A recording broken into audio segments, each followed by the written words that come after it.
Bonjour tout le monde et bienvenue sur Money Tree, le podcast qui vous parle d'investissement et de finances personnelles au sens large et sans tabou.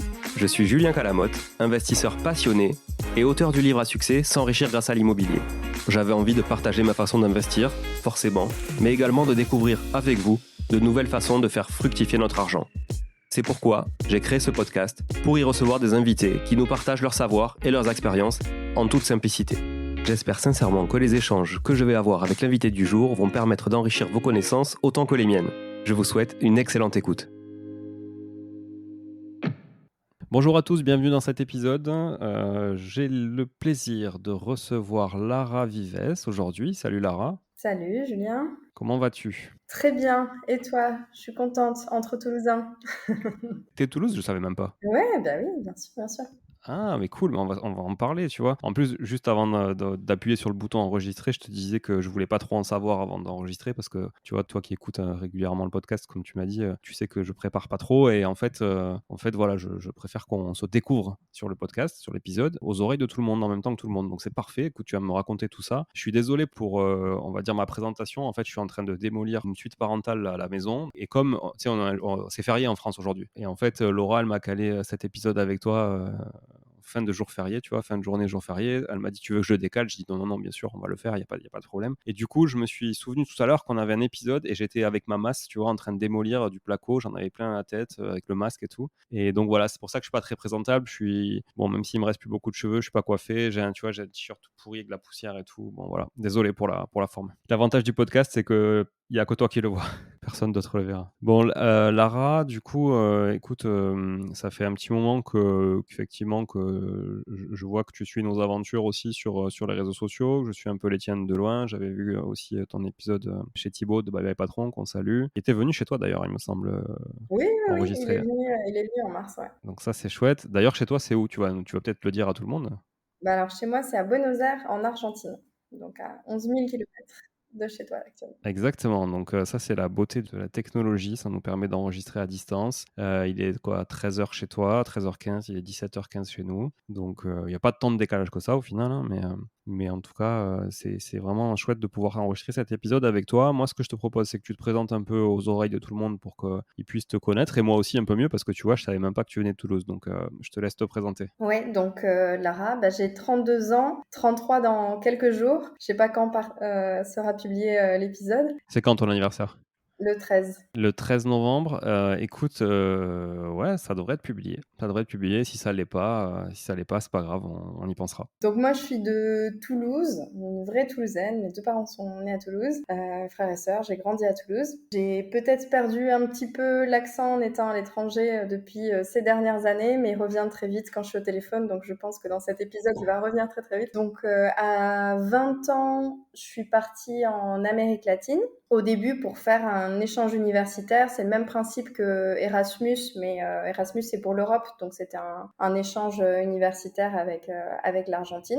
Et donc à la base, je devais rester 6 mois. Et donc ça c'était en 2011 et on est en 2023, donc je suis restée 12 ans et j'y reste encore. Donc voilà, les 6 mois sont transformés en une année d'échange universitaire. Après, je me suis dit, ben, c'est génial, je vais faire un master au Chili. Donc, je suis partie au Chili pendant 1 an.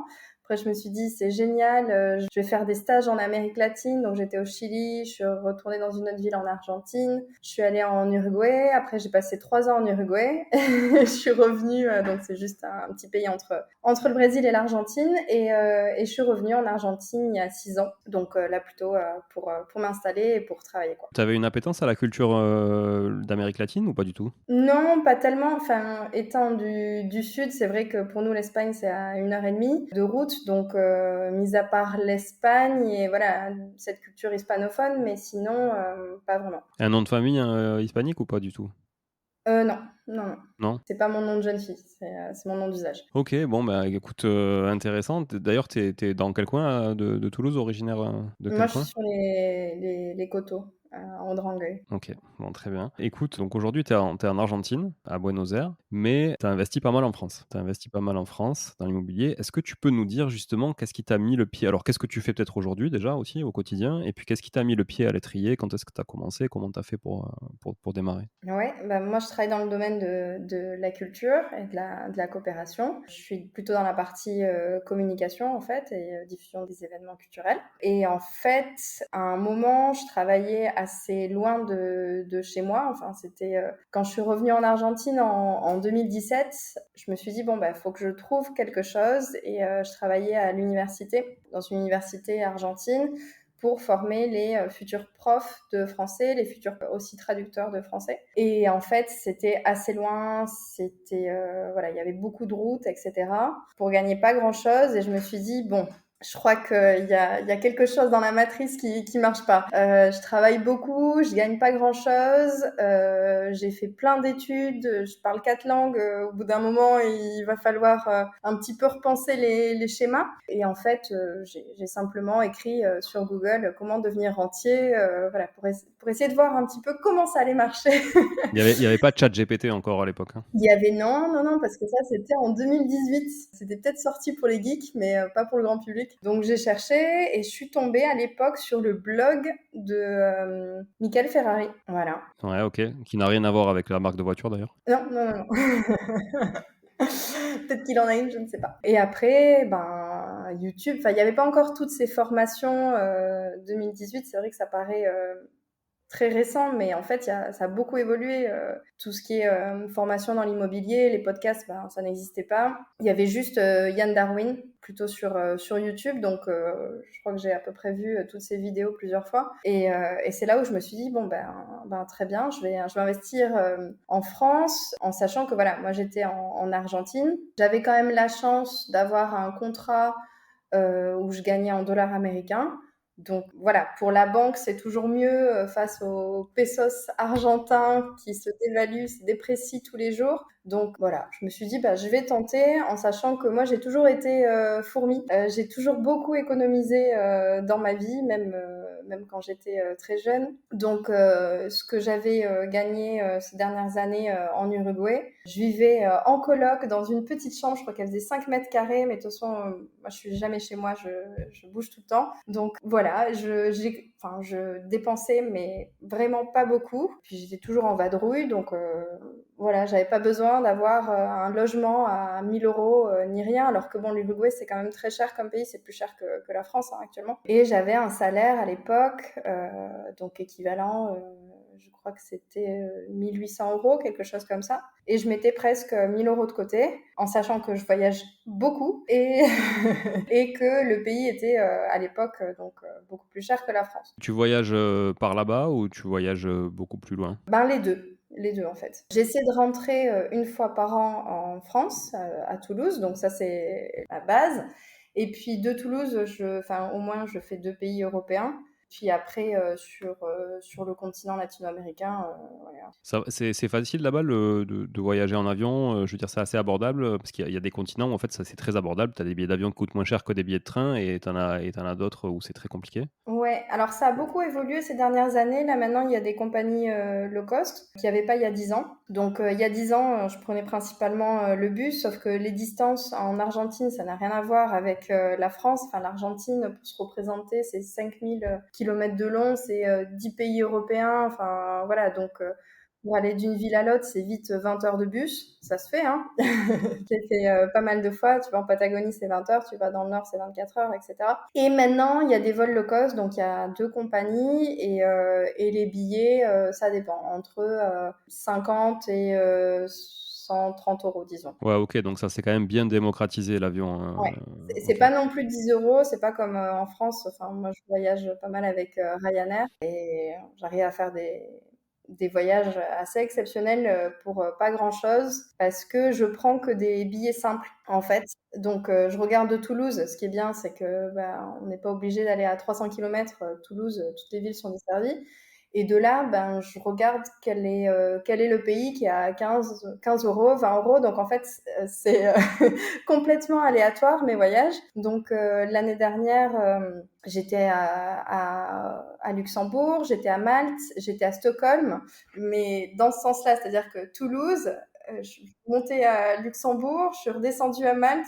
Le retour, le moins cher, c'était Stockholm. Donc je suis partie à Stockholm et au bout d'un moment, je suis retombée en France. Voilà. J'ai fait exactement la même chose, à plusieurs reprises et notamment quand j'étais allé en Asie parce qu'en Asie, pareil, c'est très, très, très peu cher les vols et du coup, je regardais effectivement à partir d'un point de chute où on pouvait aller, en fonction du tarif du billet d'avion, tu vois? Alors qu'en soi, des fois, ça veut pas dire grand-chose parce que s'il faut le tarif de l'hébergement est beaucoup plus cher, tu vois? Mais bon, en tout cas, en termes de transport, c'est vrai que c'était pas très, très, très cher et c'est hyper flexible, quoi, pour voyager. Moi, je trouve ça cool alors qu'en Amérique du Nord, tu vois, c'est plus compliqué. Les billets d'avion, ils sont chers, mais les distances sont longues aussi, mais je trouve que les billets d'avion sont chers aux États-Unis et au Canada, tu vois, par exemple. Donc voilà. Ouais, les allées. Et pour le logement, donc l'année dernière, j'avais fait aussi Toulouse, Dublin, Dublin, Portugal, Lisbonne, et Lisbonne, Toulouse. Donc voilà, à chaque fois, j'essaie de faire un triangle ou un carré ou plus ou moins ce qui s'articule pour toujours moins de 20 euros le vol. Moi, j'ai pas besoin de bagages, donc un petit sac à dos, ça me suffit. Et puis après, concernant les logements, actuellement, j'utilise Home Exchange et donc en fait, les logements, c'est gratuit aussi. Donc, je fais des super voyages qui pourraient coûter des milliers d'euros pour quelques dizaines d'euros. Tu peux justement nous détailler un peu le principe de d'Home Exchange pour ceux qui connaissent pas? Ouais, alors en fait, le principe c'est l'échange de maisons, donc entre particuliers. Et l'idée c'est, à la base, c'est vraiment la résidence principale. Je pars de chez moi, ben je laisse ma résidence principale à une autre personne de la plateforme. Et donc cette personne est aussi une personne de confiance, disons, parce que elle est amenée à laisser sa résidence principale avec tous ses objets dedans, etc. C'est pas forcément avec toi qu'elle va échanger, c'est-à-dire elle laisse à quelqu'un d'autre. C'est ça qui te permet d'aller un peu partout, quoi? Ouais, exactement. En fait, il y a deux types d'échanges. Il y a des échanges réciproques. Tu viens chez moi et moi je vais chez toi. Et donc là, on n'échange pas de points. C'est comme ça. Ça peut être différé dans le temps. Tu viens chez moi en mars et moi je vais chez toi en octobre pour le même nombre de jours. Mais sinon, tu peux venir chez moi. Là, tu me donnes ce qu'on appelle des guest points, donc des points. Et moi, ces points, je peux les utiliser à Stockholm, à Malte, à Luxembourg, etc. Donc, c'est assez intéressant. Maintenant, il y a quand même un petit droit d'entrée annuel, ce qui est pas plus mal, parce que ça permet de filtrer aussi. Puis, il y a des assurances, il y a quand même des gens qui travaillent aussi dans la société. Donc, c'était à 149, je crois que là, c'est passé à 160 euros par an. Et déjà, moi, la première année, j'ai fait 11 nuits dans des pays européens, donc voilà, c'est largement, peut-être que j'aurais dépensé, je sais pas, 2000 euros, ou entre 1000 et 2000 euros, ben là, c'était 149 pour 11 nuits, donc c'est pas grand-chose. Les points sont valorisés sur, une base, tarifaire, on va dire, une évaluation de ta nuit, par exemple? Alors, oui, et tu peux le changer. En fait, c'est une recommandation par rapport au logement que tu proposes, par rapport à la zone. Ils te disent, bah, ta nuit, ça vaut 100 guest points. Et toi, tu peux dire, bah non, moi je vois que mon appart, il est mieux, il n'y a pas beaucoup de demandes autour de moi, ben je vais le mettre à 150 parce que j'ai tellement de demandes que même à 150, je suis sûre qu'on va me le réserver. Donc voilà. OK, Tu cool. peux quand même, tu as une proposition, mais tu peux la changer. Donc ça, c'est vraiment pour voyager pas cher entre les vols les cost sans valise et Home Exchange, c'est vraiment c'est presque des vacances gratuites. Donc tu voyages, pas mal, tu voyageais pas mal, tu voyages toujours pas mal, tu es une vraie globe-trotteuse, hein, ça se sent en tout cas et puis aussi après plus de 10 ans d'expatriation, c'est sûr que du coup, ça forme aussi, culturellement parlant, c'est certain. Si on revient à l'immobilier, donc 2018, tu dis tu commences à suivre un peu des formations sur YouTube et cetera, enfin des vidéos quoi. On va dire tu t'auto-formes avec des vidéos et comment ça se passe ton premier investissement justement? Tu disais que tu mettais de côté pas mal d'argent, parce que tu vivais avec, pas grand-chose. Donc à ce moment-là, tu étais en Uruguay, c'est ça? J'étais en Uruguay. Non, je venais de rentrer en Argentine. Voilà, 2018, je venais de rentrer en Argentine. Et en fait, ce que j'ai fait, j'avais 30 000 euros de côté, entre 20 et 30 000, je crois, sur un PEL. Et donc, j'ai profité des vacances à Toulouse pour aller voir un courtier et aussi pour aller voir un chasseur immobilier. Donc, je dis, bah voilà, je veux quelque chose sur Toulouse, en sachant que bah voilà, Toulouse, c'est quand même une bonne ville parce qu'il y a le côté patrimonial, c'est la quatrième ville de France, mais aussi, on peut trouver des biens qui s'autofinancent. Alors, c'est de plus en plus difficile, mais en tout cas, en 2019, il y en avait plein. Fais gaffe parce que tu es en train de me convaincre d'investir à Toulouse. Toi, tu es sur Montauban? Non, non, je suis beaucoup sur Toulouse. Non, non, je suis beaucoup sur Toulouse. Mais tu es plutôt dans le centre-ville, toi, non? Ouais, ouais, ouais. C'est pas ma zone, c'est pas ma zone. Mais donc voilà, c'est vraiment, je me suis dit, ben, en plus, c'était, on trouvait des biens. Moi, j'avais acheté le premier, c'était un T2, je crois que c'était 42 mètres carrés et à 73 500. Effectivement, c'est pas place du Capitole. Non, c'est pas place du Capitole, ça c'est sûr. Mais voilà, c'est pas non plus au fin fond d'une cité, quoi. Donc c'est très bien. Alors bon, maintenant, ces biens-là, dans ces résidences, ils sont plus autour de entre 100 et 110. Donc déjà, en 3 ans, il y a une plus-value latente qui est assez impressionnante. Et donc j'ai trouvé ce chasseur. Et donc on a pris un café. J'ai dit, bah ok, on va acheter. Et puis je suis allée voir le courtier. J'ai dit, bah voilà, moi je veux un crédit et puis je suis prête à mettre mon épargne dans la banque qui me prêtera, pas forcément pour acheter le bien, mais je leur donne un livret, je sais pas quoi, ce qu'ils veulent, et puis je le passe chez eux. Moi, j'ai aucune attache avec ma banque actuelle, donc et donc ça a marché. Ça a marché. Le courtier m'a dit, ben, je vais appeler le directeur d'agence d'une banque dans le centre-ville. Et puis, il a dit, bah voilà, c'est une petite jeune, elle est bien sympathique, elle est sérieuse, elle a bien mis de côté, tu n'auras pas de problème. Et puis, en plus, elle passe toute son épargne chez toi, c'est un petit prêt, tu le prends? Oui, voilà. Ok. Un appel téléphonique devant moi. Et puis le lendemain, bah, je suis allée ouvrir le compte à la banque. Et puis voilà, ils m'ont donné le crédit. Il y avait des travaux sur ce bien ou pas? Très peu, enfin il y avait la cuisine, repeindre et puis la mise en meublé. Donc pas grand-chose, ça peut se faire à distance. Ok. Comment tu l'as géré ça du coup? Le même chasseur. Ok. En fait, il avait vraiment du clé en main de A à Z parce que il faisait la chasse, les suivis de travaux, mise en meublé et après la gestion locative. Ok. Ce bien, il est loué combien? Tu l'as loué combien? Il est loué 692 de mémoire. Ok. Et j'étais dans les 400 de près, quoi. Ouais, donc c'est une belle opération. En plus, 400 de prêt parce que les taux à l'époque étaient très faibles, effectivement. Ouais, Donc je ça l'ai t'a eu permis à d'emprunter. 1,45. Ouais, donc ça t'a permis d'emprunter avec de l'argent quasi gratuit, hein, donc c'est sûr que c'était intéressant. J'ai fait un prêt à 110%. J'ai mis 1500 euros d'apport quand même. Ouais. Rien du tout. Et ouais. Non, peut-être 457, je crois que c'est la première mensualité. Voilà. Tu mets en location et tout de suite, ça te donne envie de recommencer, c'est ça? Ah oui. Bah, le jour de la signature, j'appelle le chasseur et je dis je veux la même opération dans quelques mois. Et en fait, il m'a dit mais tu as signé aujourd'hui? J'ai dit oui, oui, oui, mais c'est bon, là, je suis lancée, donc on fait exactement la même chose. Et donc, en fait, j'ai acheté un appart à 500 mètres du premier, dans la résidence de la rue d'à côté, même standing, même chose. Ouais, donc là, c'est rassurant, tu connais le quartier, tu sais combien tu vas louer, tu connais la typologie des locataires qui recherchent dans le coin. Voilà. Donc il n'y a pas eu de souci. Donc ça a toujours été loué. Donc là, le premier, ça s'est fait février 2019. Le deuxième, ça a un petit peu tardé dans les papiers, etc. Mais ça s'est fait début 2020. Voilà, moins d'un an après. Et j'ai jamais eu 15 jours de vacances locatives. C'est dans quel quartier? C'est vers le Cancéropole. Ok. Ok, donc Gironise, plutôt au Parc de sud. Gironise, Cancéropole. Ouais. Donc ça, c'est les 2 premiers. Début 2020, donc tu es avec 2 premiers. Donc là, tu es plutôt en autofinancement. Enfin, je veux dire, c'est pas 30 ou 40 balles d'excédentaire qui vont changer la donne. Donc là, tu te dis: «OK, je fais du capital pour demain, pour la suite aussi, mon retour éventuel en France ou ailleurs». Mais en tout cas, voilà, pour t'assurer, parce qu'en Argentine, ça se passe comment le marché de l'immobilier? Il est stable, pas stable? Alors, c'est très compliqué en ce moment. Tout est à vendre. Disons, là, tu marches dans la rue, il y a des panneaux à vendre partout. À cause des taux? Des taux variables Alors, en peut-être fait, il ou n'y a des pas choses de comme ça? crédit. Tu paies cash. Et la situation, enfin, on est en crise économique très sévère. Donc, pour avoir du cash en dollars et payer un appart, il y en a très peu. Donc, automatiquement, ben, le marché, il chute, les prix chutent. Le marché, il est presque au plus bas. Là, il est vraiment dans le creux de la courbe. C'est assez cyclique, hein, le marché argentin. Et donc, là, tout est à vendre. Et si tu arrives avec du cash, ben, tu as des biens, tu fais une super affaire, quoi. Ça, c'est sûr, parce que dans 10 ans, ça vaudra le double. Et toi, ça t'intéresse pas aujourd'hui d'investir en Amérique latine, toi qui es depuis quand même pas mal d'années maintenant? Ah si, j'ai acheté. J'ai acheté l'année dernière et j'en achète un autre là. OK. Bon, alors on va Ouais, repartir du et ça, de là où on c'est était. les derniers achats. OK. Donc 2020, début 2020. OK, tu en as 2, ça tourne. Est-ce que tu les gères, comment tu fais? Tu les gères en direct, ou tu les as en gestion Non, non, locative? bah, du coup, c'est le chasseur qui a pris la gestion locative aussi. OK. Bon, très bien. Faudra qu'on se parle de tout ça, hein, alors, hein. Bah, bien sûr, avec grand plaisir. Donc ensuite, comment ça se passe pour le troisième?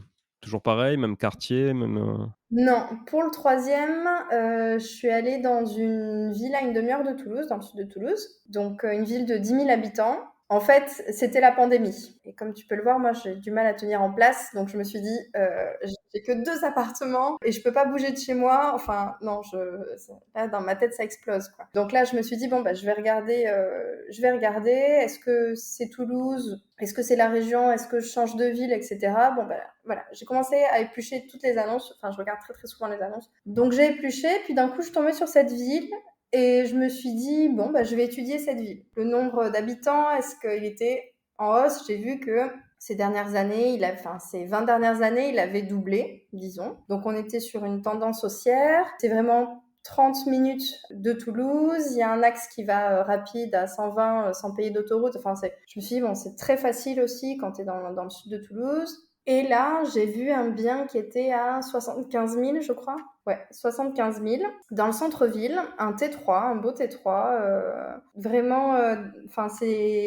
le centre-ville, c'est un centre-ville historique, donc il y avait vraiment tout le charme aussi de l'ancien, un peu comme t'es bien dans le centre-ville de Toulouse, avec vraiment ce qui caractérise, hein, la briquette rose, etc. Et je me suis dit, bon, je vais l'acheter, un peu sur un coup de tête, et donc du coup, je me suis dit, bon, il faut que quelqu'un aille là-bas, le trouver, parce que là, c'était en direct, il y avait pas de chasseur, il y avait rien. J'avais pas envie de passer par un chasseur, et je me suis dit, non, je vais le faire toute seule. Et donc du coup, j'ai envoyé, mes parents, ils sont allés et m'ont pris des photos. Avant, j'avais déjà eu un échange téléphonique avec l'agence, j'avais posé toutes les questions. Je voyais que ça pouvait bien marcher, qu'au niveau des chiffres, ça marchait, que j'étais sûre d'avoir aussi un locataire. Je me suis dit, c'est parti. Donc j'ai fait une offre, c'est passé à 71.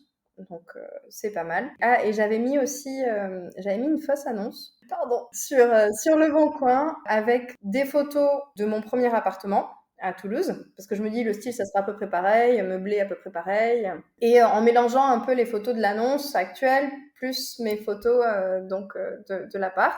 Et j'avais mis au début dans les 500 € sur Le Bon Coin, et j'ai vu que en quelques heures, j'avais beaucoup, beaucoup de messages. Donc, je me suis dit, déjà, à 71 000, donc FAI, frais d'agence incluse, et à 500 €, ça passe très bien. Donc, normalement, c'est déjà bien. Mais vu le nombre de messages, c'est que déjà, je suis en dessous du marché. et la qualité des messages? Tu arrivé quand même à sonder comme ça sur une première annonce, la qualité des locataires? Ouais, il y avait des enseignants, il y avait des gens qui travaillaient dans un hôpital, il y avait un couple de kinés. Enfin, voilà, ça avait l'air correct, parce qu'aussi c'était sur un T3, et souvent c'était pas des familles qui me contactaient, c'était déjà un couple pour un T3, donc c'est des gens qui ont un tout petit peu plus les moyens, s'ils visent déjà le T3 alors que t'as pas d'enfant ni rien.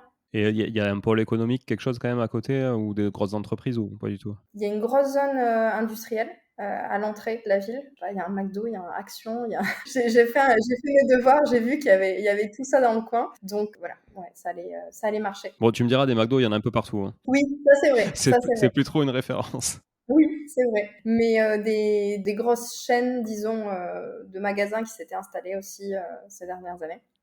OK, ouais, donc ça, c'est plutôt rassurant effectivement, ça draine toujours du monde, ça draine des emplois surtout, ouais, donc des gens qui veulent se loger pas trop loin, pas trop faire de route aussi. Tout à fait. Et donc là, je l'ai pris. J'ai eu mon prêt toujours avec la même banque, hein, vu que du coup, ils me connaissaient, ça marchait. Je l'ai pris et finalement, il est loué 640 €. Ah ouais, donc bien plus que ce que tu avais imaginé, au départ, quoi. Ouais, et aussi, j'ai mis volontairement un gros apport. J'ai mis 24 000 € d'apport, ce que j'avais amassé. Parce qu'en fait, j'en faisais rien. Donc, je me suis dit, autant qu'il travaille à 10%, que je le garde sur mon compte, juste pour faire plaisir à la banque, ou pour avoir 1 ou 2 000 en plus. Je commençais à avoir une situation qui me permettait de nouveau de me mettre de côté. Donc, je me suis dit, bon, voilà, peut-être dans un an, je vais les récupérer. Et puis, en attendant, ça travaille aussi. Donc, j'ai une mensualité qui est très basse. J'ai une mensualité... je sais plus, peut-être 260 euros, quelque chose comme ça. Et d'un autre côté, j'encaisse 640 euros. Bien sûr. Et c'est intéressant ce que tu dis, Lara, parce que tu vois, il y a beaucoup on entend souvent les gens qui disent oui, non, mais c'est mieux de faire sans apport, nanani, nana. Enfin, surtout quand les taux étaient bas, parce qu'aujourd'hui, la prime est quand même au cash, hein, parce que vu le coût de l'argent. Mais bref, admettons, à l'époque, c'est oui, oui, faut garder votre apport, garder votre apport, garder votre apport. Sauf que si ton apport t'en fait rien, comme tu l'as très justement dit, il te sert à rien. Alors que là, effectivement, si ton rendement annuel il est de, je sais pas, 8% net, bah du coup, cet argent, c'est 24 000 euros, il travaille à 8% net et il travaille à 8% net quasiment à vie parce que là, il n'y a pas de fluctuation de marché, il n'y a pas de volatilité. S'il y a une tension locative et que tu l'as vérifié, bon, tu as toujours des aléas et un peu de vacances qui peut arriver, mais en tout cas, je trouve que c'est une bonne démarche, tu vois, et c'est assez rare de l'entendre, donc c'est pour ça que je permet de le souligner, quoi. Ouais, c'était vraiment volontaire, mais ça dépend aussi de la situation, parce que si je sais que je pourrais jamais remettre 20 000 euros de côté, peut-être que je les aurais pas mis. Bien sûr, bien sûr. Mais voilà, là, j'avais une situation qui faisait que, avec mon travail, je pouvais le faire. Donc Bon, voilà. donc ça tourne. T'as changé de locataire depuis?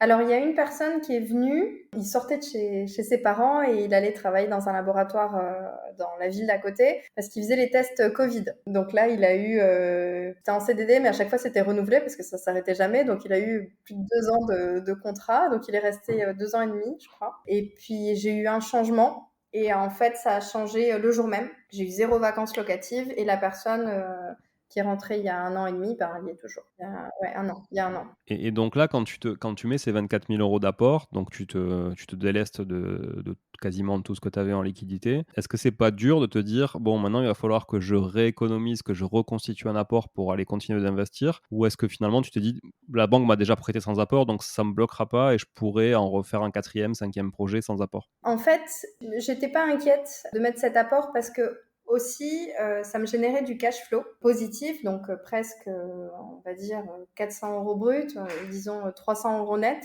ce qui est pas négligeable. Et en fait, moi, j'ai pas de revenus en France, mis à part l'immobilier. Donc aussi, c'était rassurant pour la banque de dire, il y a des revenus en euros qui arrivent, qui seront récurrents, comme si j'avais un petit emploi en France, disons. Donc là, ça allait aussi peut-être rassurer la banque pour les prochains achats, de dire, déjà, elle a ses comptes en France, elle arrive à faire de l'argent en France, en euros, etc. Donc voilà, c'est ce que je me suis dit. Et du coup, ça t'a amené à quoi sur la quatrième opération? Sur la quatrième, là, je suis retournée avec un autre chasseur à Béziers. Et je me suis dit, je vais acheter un petit truc à Béziers qui s'autofinance, mais qui me donne aussi entre 100 et 200 euros de cash flow. Comme ça, je peux continuer et justement continuer à montrer à la banque que maintenant, j'ai pas que 100 euros de cash flow, j'en ai plus 300, plus 200, plus 100, etc.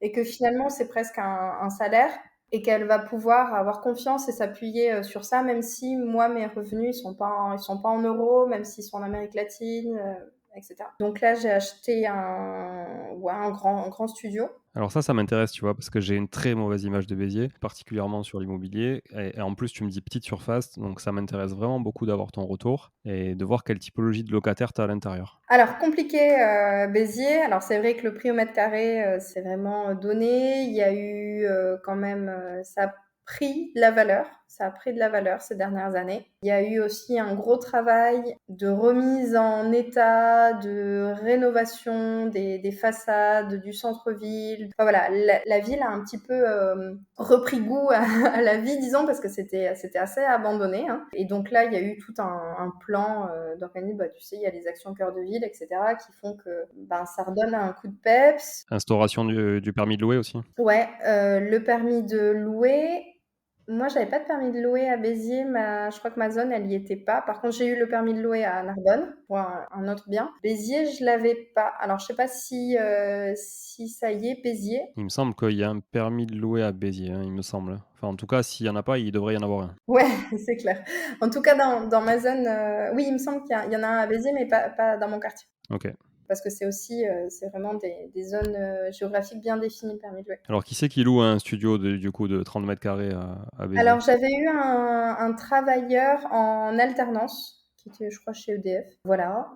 Donc, il avait besoin d'être assez proche de la gare parce qu'il travaillait, il avait, je sais plus, les cours à Béziers et son travail était dans la ville d'après. Donc, il faisait des allers-retours. Lui, je l'ai eu pendant un petit moment. Après, j'ai eu un couple de jeunes Bretons qui venaient faire la saison, donc des saisonniers qui sont restés. Et après eux, j'ai là actuellement la maman qui est une dame qui est retraitée et son fils habite dans l'immeuble. Donc en fait, elle s'est installée là. Et j'ai le fils en garant, ça je sais où le trouver. Voilà, mais c'est vrai qu'il y a des profils assez compliqués, même dans l'immeuble. Je vois qu'il y a des dégradations, il y a des problèmes. Il y a des problèmes, même en AG. Chaque année, on vote comme quoi la police a droit de rentrer dans l'immeuble sans autorisation. Donc voilà, il y a eu plein de problèmes. Là, pour le moment, moi, ça va parce que du coup, j'ai cette dame. Je pense qu'elle va rester un moment. Ok, ça conforte un peu ce que j'avais en tête pour Béziers, quoi. Donc ça, quatrième, ok. Après, tu disais Narbonne, tu t'as enchaîné Narbonne derrière parce que tu n'étais pas très loin là-bas et tu t'es dit. Ouais, en fait, tu sais, j'ai fait la route des vacances. Quand tu Ouais, pars de Toulouse et, et que tu vas vers Montpellier, ben, tu t'arrêtes où? Et ben, voilà. Donc voilà, j'aime bien cette autoroute. c'est une stratégie comme une autre, hein, alors il n'y a pas de problème. Je pose mes petits galets comme ça tout au long de l'autoroute. Et Narbonne, bah, c'était une ville que j'avais étudiée, bah, que je connais bah, en tant que Toulousaine, quoi. Et voilà, c'est un axe que je connais bien. Et puis, bah, ça rentrait aussi dans l'étude de marché, les prix, et puis voilà, les prix bah, à l'achat, à la location. C'était pas très loin, c'était 1h30 1h15, 1h30 de Toulouse. Je me suis dit, t'es à 20 minutes de la mer aussi. Bon, ben c'est parti, il y a tout qui marche. Et là, ben j'ai trouvé l'annonce, pareil, depuis l'Argentine. Donc j'ai trouvé l'annonce, j'ai appelé. En général, je me connecte sur Skype et je passe un appel directement parce que c'est souvent le fixe d'une agence immobilière. Et puis après, je leur dis, ah ben voilà. Et puis comme ça, ils entendent que je suis de la zone, etc. Ils ont pas peur que ce soit un étranger. Ils se disent, ah, un étranger, ça va être galère s'il appelle de l'autre bout du monde, etc. Je dis, ah non, mais moi, je suis de la région, vous inquiétez pas, je connais bien, donc ça m'intéresse vraiment. Donc voilà. Et quand ils entendent ça, ils me disent, ah bon, d'accord. Je dis, ah, par contre, là, je suis à l'étranger, donc est-ce qu'on peut passer par WhatsApp? Et donc là, ils me disent, ah bah oui. Donc voilà, là, c'est vraiment le deuxième temps où j'ai un contact direct WhatsApp avec l'agent immobilier. Et donc là, je lui dis, ben voilà, envoyez-moi s'il vous plaît des photos, qu'on puisse faire la visite ensemble, des vidéos, voilà, tous les détails, tout ce que vous pouvez. Et donc, il m'a envoyé tout ça. Et j'ai dit, bah ok, je prends. Voilà, donc là, il y a personne qui est allé le voir, mis à part l'agent immobilier. Bon, c'est toujours aussi risqué, mais bon, j'assume, hein, je suis à 11 000 kilomètres, je veux avancer. Et puis, voilà. Et puis, au bout d'un moment, si on en achète plusieurs et s'il y en a un, ben, c'est raté, ben, le risque, il se compense. C'est toujours plus risqué de rien faire que d'avoir une opération ratée sur plusieurs. Bien sûr, mais c'est pas donné à tout le monde, hein, franchement, parce que pour voir, pour discuter avec beaucoup de prospects, de clients à nous, ou même d'investisseurs dans des événements, et cetera. Il y en a, franchement, c'est compliqué, hein. Ils sont très loin à la détente, tu vois, pour démarrer, pour initier un truc, pour prendre une décision. Et toi, tu prouves qu'effectivement, quand tu es à 11 000 kilomètres, tu pas le choix. Soit tu t'adosses à, tu le disais, à des chasseurs ou à des gens comme nous, en l'occurrence sur Toulouse notamment, mais soit tu le fais toute seule. Et si tu le fais toute seule, tu es obligé de prendre ce risque. Tu pas le choix. Tu pas le choix de prendre le risque. Tu vas pas te payer un billet d'avion pour visiter un studio à 50 000 ou à 80 000 balles. Donc, c'est pas possible. Ah, exactement. Moi, je rentre une fois par an en France. Donc, si j'arrive à faire des visites sans me couper toutes les vacances ou organiser pendant mes vacances, voilà, il y a 1 ou 2 jours, je peux le faire. Sinon, le reste de l'année, ben, il faut que je trouve des solutions si je veux avancer. Et là, c'est quoi, du coup, l'appart? Là, c'est un T2, un beau T2 aussi, assez près du centre-ville. Je sais pas si ça se considère centre-ville encore. C'est quoi le quartier? Parce je suis en train de regarder pour un client, là, justement. Moi, je suis aux Quatre Fontaines. Quatre Fontaines, ok. Voilà, juste à côté de la place des Quatre Fontaines. Voilà, Narbonne, c'est pas comme Béziers, mais il y a une partie oui, une partie non. C'est ce qu'on m'a dit et c'est pour ça que je regarde quand même quelques trucs. Ça dépend vraiment des rues, quoi. Et tu peux être à une rue près. Ce que j'avais fait, c'est que j'avais un ami qui était de Narbonne, ici, en fait, à Buenos Aires. Et quand je lui dis, ah, bah, tiens, je regarde des apparts à Narbonne, il me dit, ah, mais ma mère, elle est à Narbonne, elle peut aller faire un tour. Je dis, attends, je vais pas déranger ta mère. Et il me dit, mais non, elle est retraitée, elle a rien à faire, ça va lui faire tellement plaisir. Dis-moi la rue, elle va parler avec les voisins. impeccable.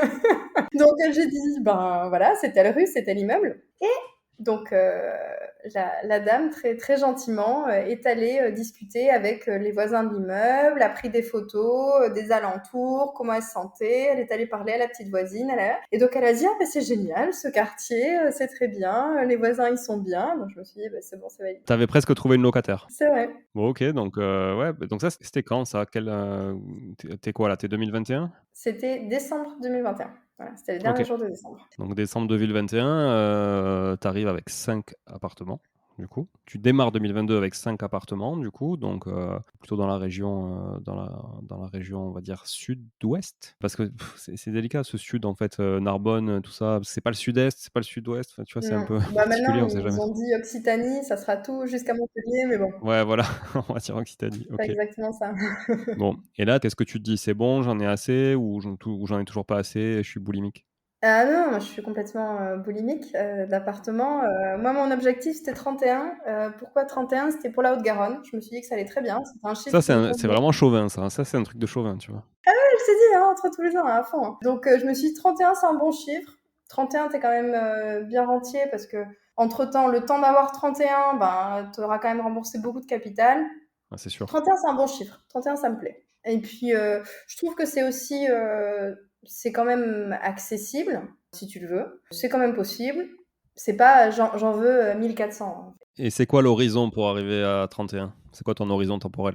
Alors, mon horizon, moi je me suis dit déjà la retraite avant 40 ans, donc là je vais faire 33 ans. Donc voilà. Est-ce qu'il y aura les 31 avant les 40 ans? Je sais pas. J'en suis encore loin, mais bon. Alors, tu en es où? Parce que du coup, bon, si on les fait tous un par un, on risque de dépasser largement Non, le non, temps de non, parce l'épisode. qu'on n'est pas très loin de la fin, parce qu'il y a eu des opérations aussi qui ont foiré. Parce que je sais pas où t'en es, hein, justement. Je voulais me laisser la surprise, tu vois? Donc, c'est pour ça que là, je déroule chronologiquement, mais je sais même pas où on va arriver, hein. Non, non, mais t'es sur la fin, t'inquiète pas. Mais donc après Narbonne, bah, j'avais profité aussi d'être en vacances en France et j'ai fait la mise en meublé de Narbonne, trouvé une agence et c'était bon. Et là, j'avais une jeune fille ingénieure qui gagnait 4000 balles, beaucoup plus que moi. Et donc, qui m'a loué cet appartement-là. Donc, jusqu'à maintenant, là, ça vient de changer. Et là, j'ai une autre jeune fille aussi qui est en CDI dans une. Gérer en agence, du coup? Gérer en agence, ouais. Combien ça te coûte? C'est un pourcentage, je crois qu'on est à 7%. 7%, et ça comprend pas le turnover? Non, voilà. Mais il n'y a eu qu'une fois de turnover. Donc là, c'est vrai que j'ai payé presque 300 € de frais pour le changement de locataire.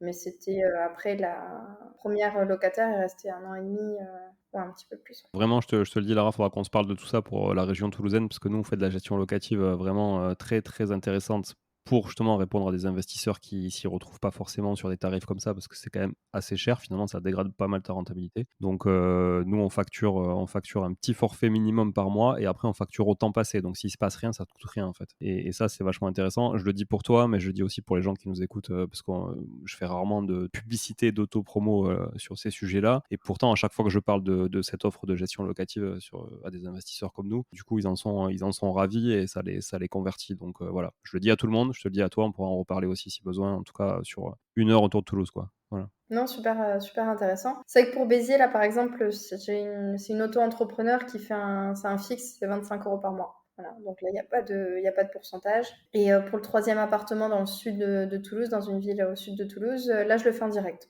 En fait, en 3 ans, il y a eu un changement.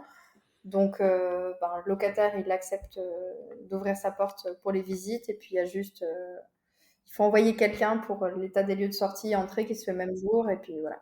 Donc, en fait, voilà, j'ai dérangé la personne une fois en 2 ans. Quoi.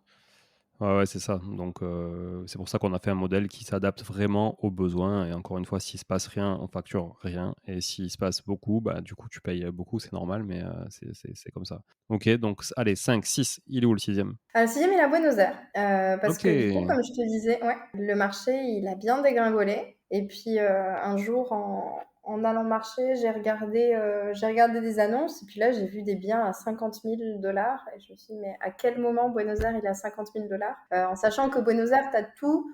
Tu as tous les quartiers, mais tu as aussi des biens à plusieurs millions. Hein. C'est une énorme capitale. Une énorme capitale, mais aussi donc style européen, ça ressemble beaucoup à Madrid. Il y a vraiment des palais, il y a des immeubles style français, Art déco, Art nouveau. Enfin, c'est vraiment un bijou architectural, Buenos Aires. C'est magnifique. Et puis d'un coup, je vois qu'il y a des biens à 50 000. Quel moment. Et donc, je me suis dit, ben, je vais acheter. Le truc, c'est qu'il n'y a pas de crédit. Il faut acheter cash. Et voilà, à chaque fois, je dis, quand on achète cash, c'est que tu arrives avec tes billets dans la main, ta valise, ta mallette, et tu les donnes. Et puis là, tu as les machines à compter les billets, et tu comptes les billets, et tu vois, voilà. Ah ouais, c'est vraiment cash au sens propre, quoi. Ouais, ouais, c'est du liquide, du liquide. Ouais, liquide. OK. Tu as quoi comme garantie en face quand même? Tu as quand même un titre de propriété, il y a quelque chose, il y a une inscription? Ouais, c'est chez le notaire. OK, donc il y a quand même un notaire qui te fait un papier, qui acte la chose, la passation et qui lui constate quand même la somme qui est donnée devant lui ou pas? Oui, alors ça, c'est rigolo, ou pas, ou c'est triste, je sais pas, mais en fait, sur les papiers, il déclare une somme. Lui, il certifie que la somme qui a été donnée, c'est tant. Et en fait, ce qui se passe devant ses yeux, c'est un autre montant. Parce qu'après, c'est la somme qui est déclarée que le vendeur déclare. Donc en fait, il dit c'est combien la transaction? Alors je dis bah 40 000. Vous mettez combien? Je dis bah 40 000. Et puis le vendeur il dit non, on met 30. Bon, bah, on met 30, je sais pas. Ah ouais. OK. Bah, si tu veux mettre 30, mets 30. Si tu veux payer moins, je sais pas. Donc moi, je dis mais ça change quelque chose pour moi? Non, bon, bah, Ça mets-le. change rien pour ta plus-value derrière si tu revends, non? Sur la plus-value? Non, non, il n'y a pas d'impôt sur la plus-value ici. Il n'y a pas? OK. C'est souvent le cas de beaucoup de pays, qui sont pas parmi les grosses puissances d'ailleurs, hein, où tu as peu d'imposition en principe dans ces pays, justement et ce qui fait qu'il y a beaucoup d'inégalités aussi, pour le coup. Beaucoup d'inégalités parce que les riches empilent de la richesse, et les pauvres, bah, empilent, malheureusement pas grand-chose, quoi. Ouais, bien sûr. Enfin, je fais cette parenthèse parce qu'en France, on dit toujours, oui, les impôts sur la succession, le machin, le truc et cetera, mais en fait, c'est pour lisser un peu, l'équité, on va dire, l'égalité entre les gens et pour pas que les riches continuent de manière exponentielle à s'enrichir, outre mesure, quoi. Alors c'est triste, hein, enfin, moi, je suis le premier à râler après ça, mais c'est fait pour ça, quoi et macroéconomiquement parlant, c'est fait pour ça. Et là-bas, tu me disais, bah, oui, tu as 50 000 $ et puis, dans 3 rues plus loin, tu as 2 millions d'euros, pour une maison, Pour un appartement. ouais, ou un appartement, ouais, ouais. Bon, OK, donc le sixième, alors c'est quoi cet appartement à 40 000 $? Alors déjà, c'est une grosse anomalie de marché, hein. Il était à 39 900. Ça vaut déjà plus, disons au moins 45-50. C'était une petite perle et j'ai téléphoné et je lui ai dit, bon, c'est quoi le problème? Et il m'a dit, ah ben c'était un cabinet d'avocats. Donc en fait, il n'y a pas de cuisine. J'ai dit, bon, une cuisine, ça se crée, les arrivées d'eau, ça se crée, une évacuation, ça se crée, ok. Et voilà, il y avait eu un problème sur la succession, mais là, c'est réglé. Donc, il y avait déjà eu une vente qui s'était faite à 47 000. Et finalement, on s'est rendu compte que le propriétaire n'avait pas, je crois, finalisé la succession, quelque chose comme ça. Donc, c'est retourné à la vente. Et là, il a dit, bon, c'est bon, j'en ai marre, mets le prix que tu veux, je veux que dans une semaine, ça soit bouclé. OK, ça, c'est l'agent qui t'a dit ça parce qu'il était en agence? Il était en agence, voilà. OK. Et donc, c'est là où j'appelle, où je vois un prix très très bas. Donc, ok, il y avait quand même beaucoup de travaux parce que pour créer une cuisine, il fallait tout casser, refaire les évacuations. C'était aussi l'électricité, la plomberie des années 60. Bon, faut tout péter, faut tout refaire. Mais je me suis dit déjà, tu as une base qui est très basse. Donc, même si tu fais des travaux, ça peut marcher. Et puis en plus, c'était dans le centre-ville. C'était une zone que je connaissais très bien et je me suis dit, pour des étudiants étrangers ou pour de la courte durée, ça va cartonner. Enfin, faut refaire un truc, un peu les standards européens où il y en a pas beaucoup, il y a très peu de logements meublés. Ou sinon, c'est des vieilles salles de bain avec les carreaux verts ou roses au mur et tout ça. Et alors j'ai dit, ça, les Européens, ils vont pas trop louer, enfin les étrangers, pas trop. Donc, si tu veux faire de la nuitée ou faire des contrats d'1 mois, 6 mois, il faut que tu fasses vraiment les standards, un peu ce qu'on voit en Europe. Donc déjà, mettre du double vitrage, il y en a très peu ici. Donc là, j'ai fait des sur-mesures, des fenêtres en alu, double vitrage. Tu avais des contacts déjà d'artisans pour la rénovation? Non, C'est assez simple à trouver? non, c'est très compliqué. J'ai eu un gros chantier, pas mal de mois. Mais bon, ça tourne, je suis contente. De toute façon, il faut avancer. Au bout d'un moment, on trouve. Hein. Donc il y avait une architecte qui a fait plans. Nous, on a refait des plans. Et puis voilà, il y a eu 10 000 histoires, 10 000 anecdotes, plein de choses. Mais et voilà, au bout de 8-9 mois, je crois, de chantier, où j'allais très, très, très souvent, bah c'est bon, c'est fini. Je suis Donc très là, c'est contente loué en de... location courte durée? Ouais, et j'ai eu 2 mois où il y avait des Russes, parce qu'en ce moment, il y a beaucoup de Russes à Buenos Aires, à cause de l'actualité internationale, disons. En fait, les Russes, ils viennent mettre au monde leur bébé en Argentine, parce que dès que tu nais en Argentine, tu as la nationalité, et le passeport argentin ouvre beaucoup de portes, notamment celle de l'Europe. Donc il y a tout un circuit comme ça de couples russes qui arrivent, avec la femme enceinte de 8 mois, et puis ils viennent accoucher ici, après ils font les papiers.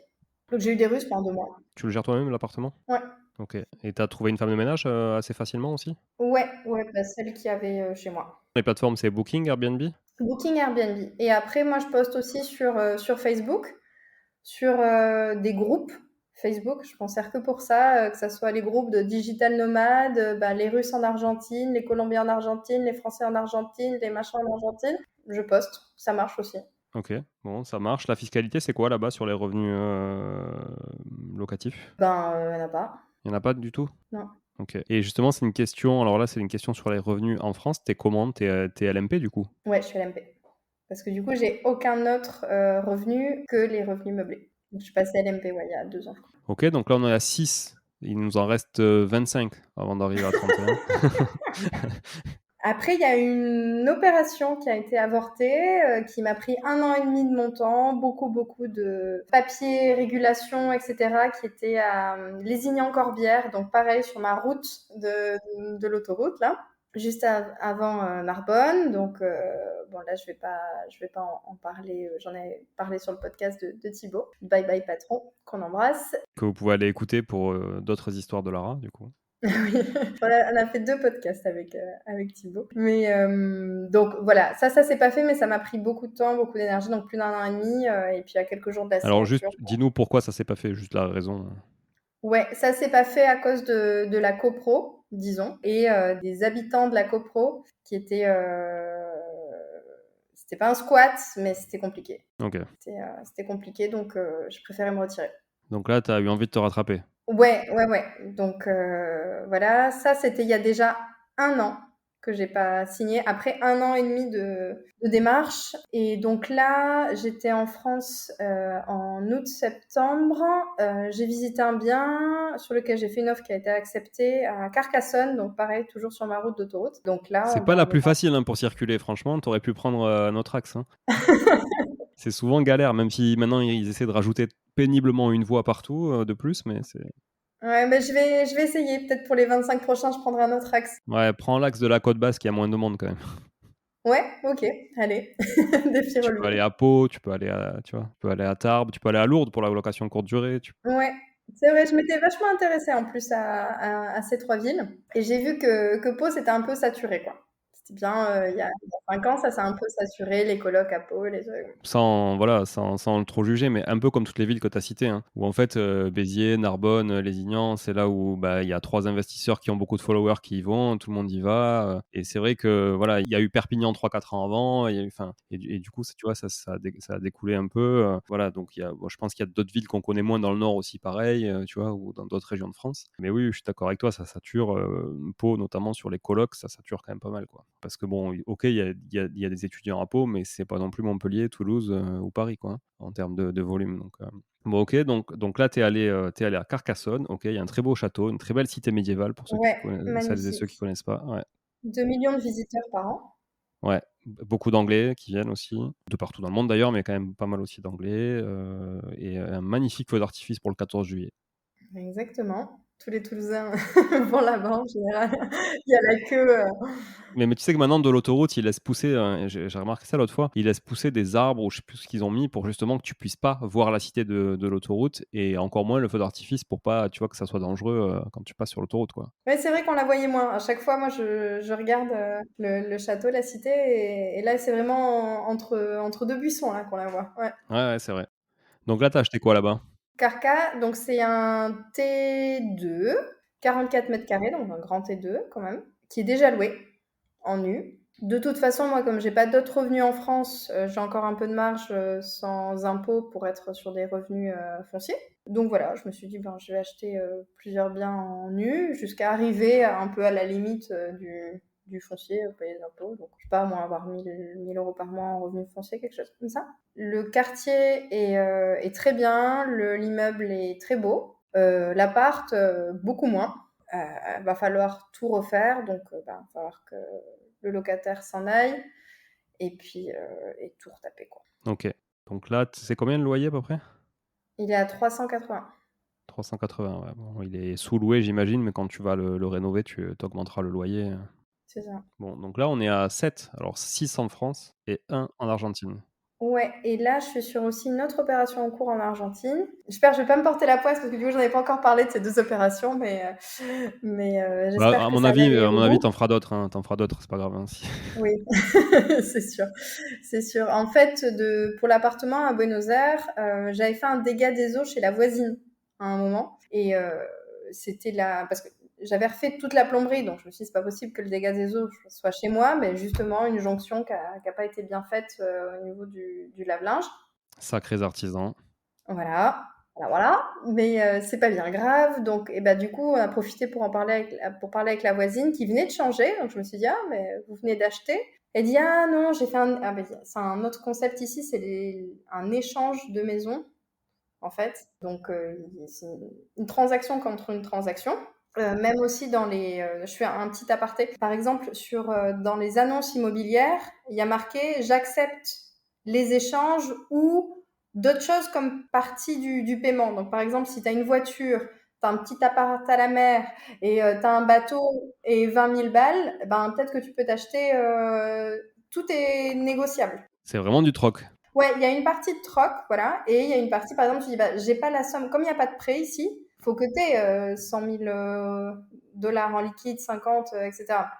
Donc, tu dis, bah, moi j'ai 30 000 en liquide, mais j'ai aussi le petit appartement que j'ai hérité de mes grands-parents qui en vaut 30 et qui sera facile à vendre. Est-ce que tu veux bien changer? Et donc là, oui ou non, etc.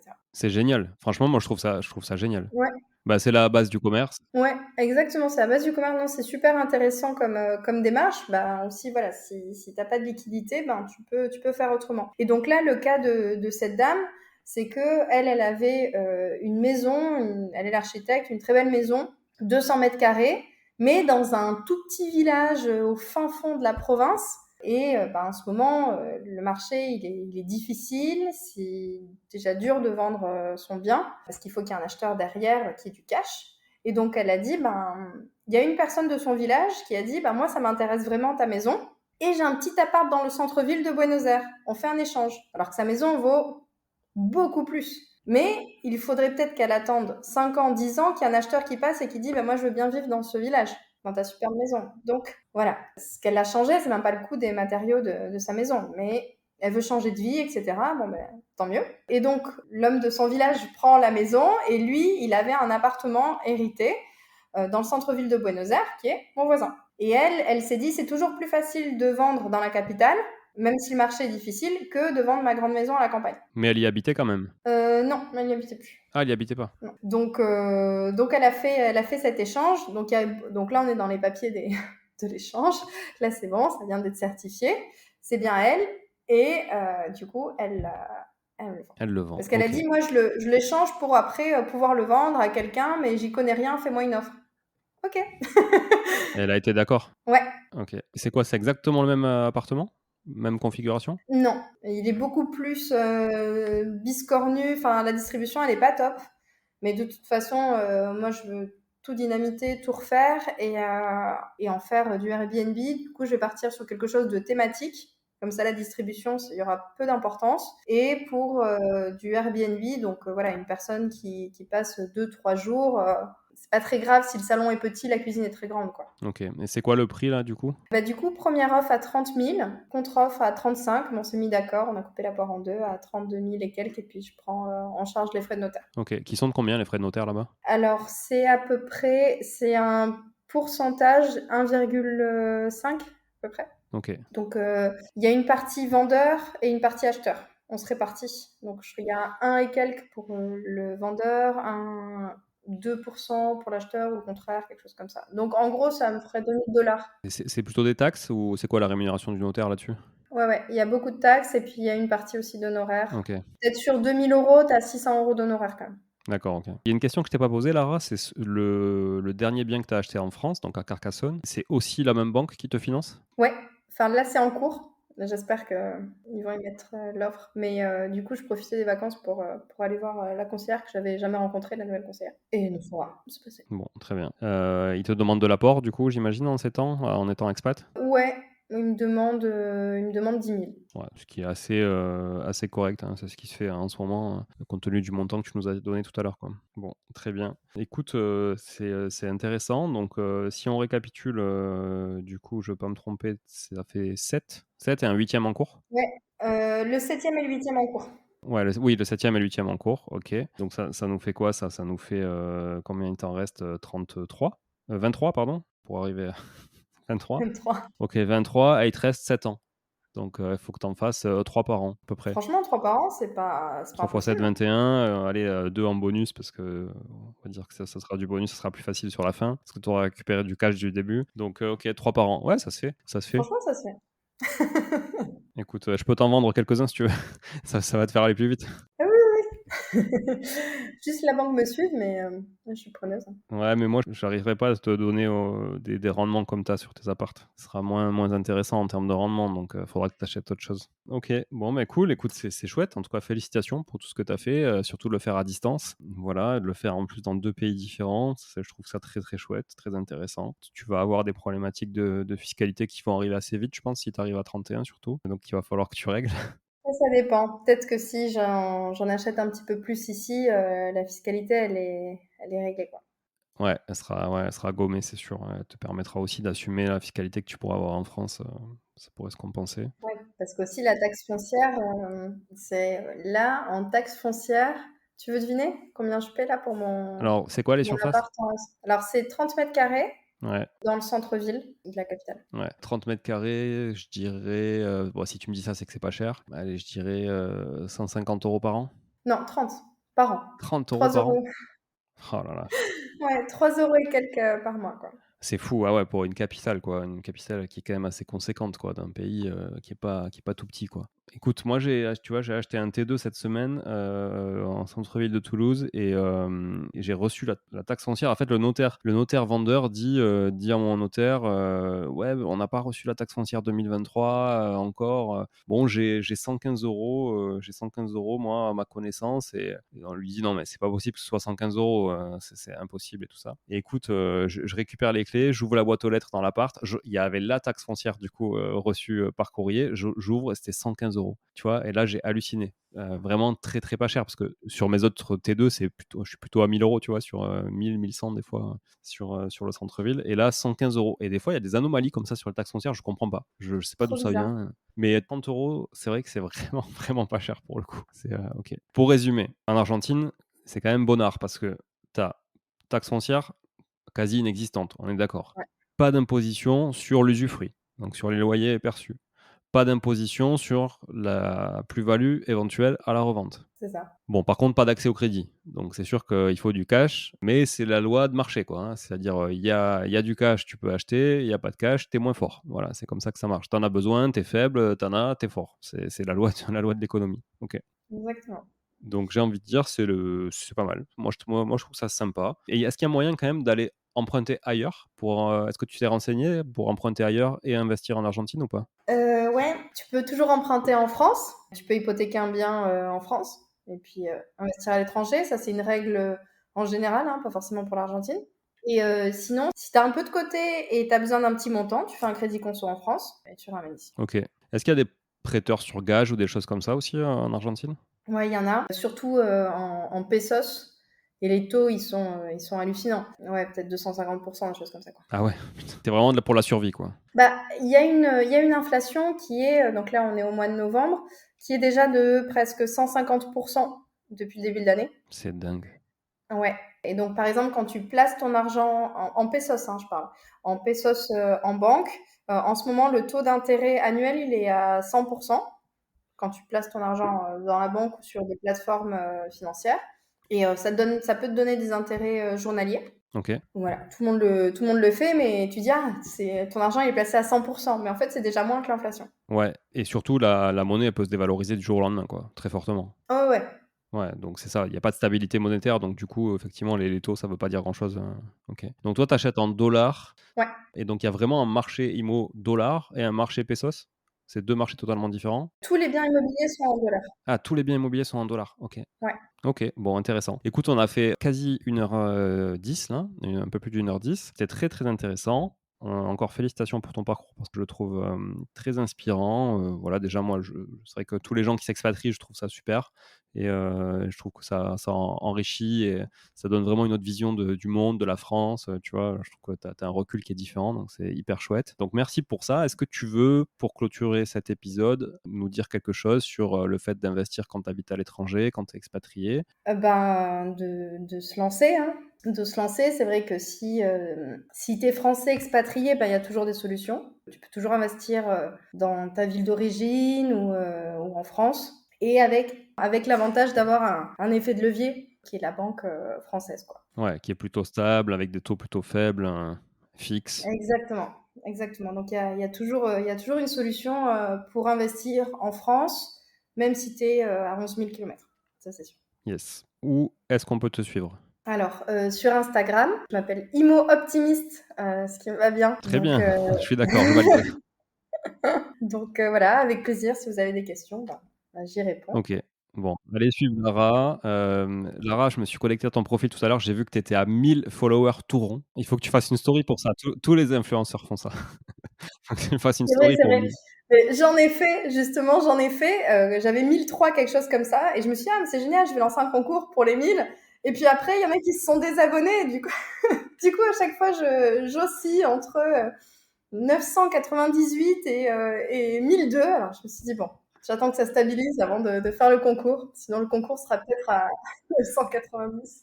Bon, du coup, allez suivre, après cet épisode, allez suivre Lara, donc Imo Optimiste, tout attaché ou il y a un point? Un point au milieu. Ouais, un point. Imo, là, t'as repris ton accent quand t'as dit un point, tu vois, je l'ai bien entendu. Imo.optimiste, allez suivre Lara et ses aventures d'investissement. Mettez-lui la pression pour arriver à 31. Elle a 7 ans, il lui reste 7 ans. N'oubliez pas, son anniversaire, c'est le 13 novembre. Donc là, il lui reste 7 ans, tout pile, pour atteindre 31 biens. Bon, au pire, j'ai envie de dire, tu pourras tricher, tu sais, tu pourras faire comme ces formateurs qui parlent en nombre de lots. Tu pourras acheter des parkings ou des Ah oui? garages. Ah, mais j'ai des parkings aussi, je l'ai pas dit. Ah, mais voilà, tu vois, ça va compter dans tes 31 biens alors. C'est parfait. J'en ai 3. Ok, pareil, région Occitanie? Ouais, en fait, c'était avec les appartements. Il y avait des Ok, ah bah parkings. oui. Du coup, voilà, si c'est des lots de copro à part, tu peux les considérer Ben oui, comme des lots. Voilà. Donc, tu vois, ça te fait 3 de plus. Et ça va vite, hein, tu vois, finalement. parfait. Donc, voilà, bon, on te trouvera des trucs à acheter, pas très cher. Voilà. S'il faut aller, tu vois, si t'es à 28, à l'aube de tes 40 ans, on va dire que tu pourras aller acheter 3 parkings vite fait pour arriver à 31, tu auras fait ton objectif. Ok, ça marche, je vais essayer. Merci Lara encore pour ces échanges. Merci à tout le monde d'être là. Est-ce que tu peux inviter les auditeurs et les auditrices à laisser un commentaire, s'il te plaît, 5 étoiles sur Apple Podcast? Bah ouais, laissez un commentaire sur Apple Podcast et puis sur toutes les plateformes d'écoute, ça fait vraiment plaisir parce que c'est qu'il y a des écoutes, mais parfois il n'y a pas de retour ou assez peu de retour. Donc franchement, si vous pouvez encourager le podcast, tout ça, c'est du temps, c'est gratuit. Donc un petit like, un petit commentaire, ça fait toujours plaisir. Merci beaucoup Lara, merci encore à tout le monde et à très vite pour un prochain épisode. Ciao, ciao.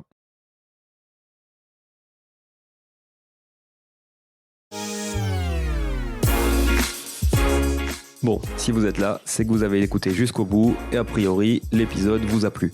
Si c'est bien le cas, n'hésitez pas à le partager autour de vous. Notez ce podcast sur Apple Podcast et Spotify en laissant un commentaire 5 étoiles. Je ne vous le répéterai jamais assez, mais c'est grâce à vous que ce podcast vit aujourd'hui et peut continuer de vivre en vous proposant un contenu toujours plus qualitatif. Merci encore, je vous retrouve très vite sur un nouvel épisode de Money Tree. En attendant, je vous souhaite la meilleure des réussites dans vos projets et un bon enrichissement. À très bientôt.